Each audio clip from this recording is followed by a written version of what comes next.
Well, we are now in a cost of living crisis. As I mentioned at the start of the show, Australia is currently in a per capita recession. The only reason we aren't in a full-blown recession is because of the high immigration levels. Joining me now, Shadow Immigration Minister Dan Tehan.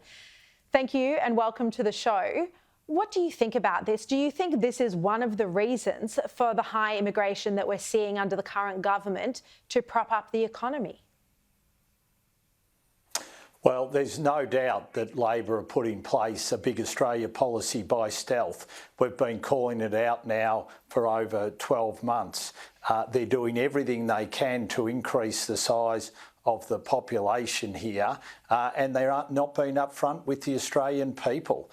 We're seeing record numbers of international students. We're seeing record numbers of visas being issued. We're seeing record numbers, as we've pointed out today, of people now who are seeking asylum and have failed in that asylum seeking. There are over 70,000 people in Australia at the moment who have sought asylum and failed, and Labor are doing nothing about it.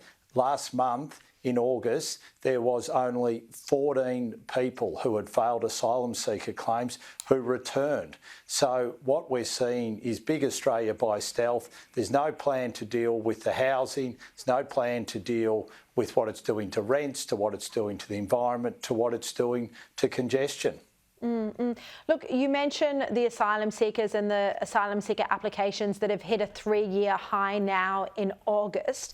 What do you think's behind this? Are we seeing a genuine increase in asylum seekers, or is there a belief that the new Labor government is softer?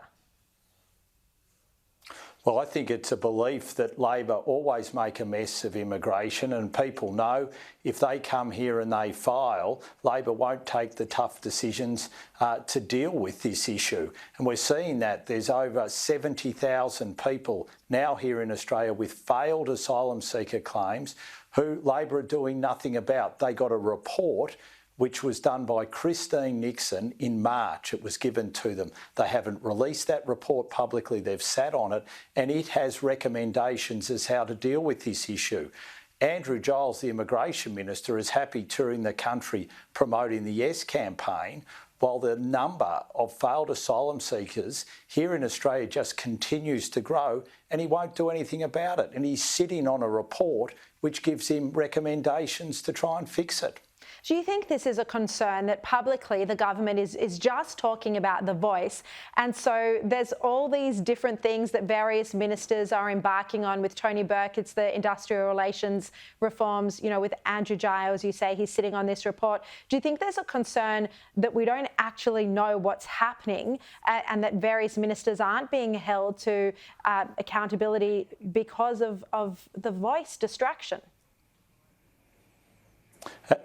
Absolutely. I mean, Andrew Giles is very happy to go to all these Yes campaign rallies, but he won't do his day job. We've got net overseas migration of 1.5 million over 5 years. There is no plan to deal with that. Yep. All right. Dan Tehan, thank you so much for joining us.